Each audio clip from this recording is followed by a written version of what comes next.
किताब मुकद्दस का पढ़ा, सुना, समझा और कबूल किया जाना हम सबों के लिए बरकत का सबब हो। आमीन।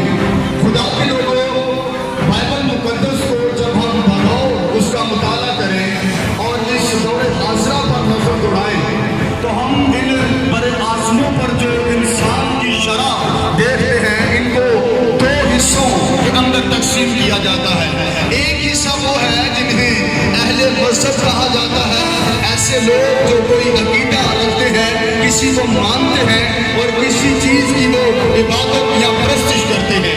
जबकि दूसरा एक बड़ा ग्रोह है जिसको मुल्हिद लोग हैं या उन्हें एथियस्ट लोग कहा जाता है या ना खुदा या ना मजहब लोग उन्हें कहा जाता है। अब जो अहले मजहब है इनकी दो बड़ी इकसाम है, एक है शामिल नस्ल मजहब और दूसरे हैं गैर शामिल नस्ल मजहब। शामिल नस्ल मजहब वो है जो खुदा को जिंदा मानते हैं और ये अपना शजरा मजहब इब्राहिमी बताते हैं और तौहीद परस्त मजहब है। और जो दूसरे मज़ाहिब हैं जो गैर शामिल नस्ल है वो खुदा को जिंदा नहीं मानते बल्कि एक मोहताज अंदाजे के मुताबिक 35.5 करोड़ देवी देवताओं की जो है वो परस्तिश करते हैं।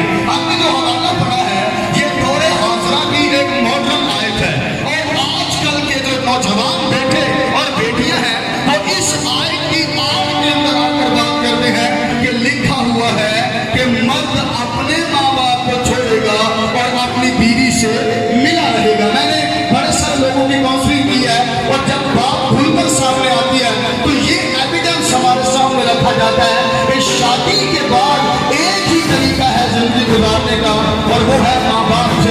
तक हमारा चैनल सब्सक्राइब नहीं किया तो अभी सब्सक्राइब करें और बेल आइकॉन को क्लिक करके हमारी लेटेस्ट वीडियोस के बारे में अपडेट जानें।